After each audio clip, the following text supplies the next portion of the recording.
Thungathurthi MLA మందుల Samuel Jangaon జిల్లా కొడగండ్ల మండలం బయన్నవాగు రిజర్వాయర్ నుంచి సూర్యాపేట జిల్లాకు ఎస్ఆర్ఎస్పీ కాలువ ద్వారా నీటిని విడుదల చేశారు. రైతులకు సాగునీరు అందించేందుకు కాంగ్రెస్ పార్టీ పరిపాలనలోనే ఎస్ఆర్ఎస్పీ కాలువలు తవ్వించడం జరిగిందని ఎమ్మెల్యే అన్నారు.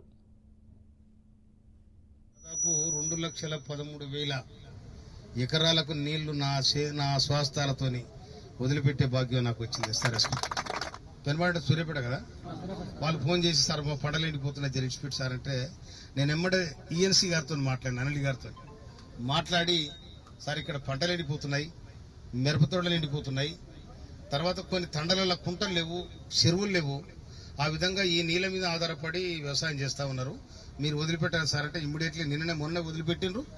ఇవాళ వచ్చి మనం ఈడ బయ్యన్న వాగ్లా ఇలా ఈ దాని దగ్గర మనం Kakatiya main canal phase 2 Kakatiya main canal phase 2 దాదాపు ఇప్పుడు ప్రస్తుతానికి 1000 క్యూసెక్ నీళ్లు వదిలిపెట్టినాం కనుక మన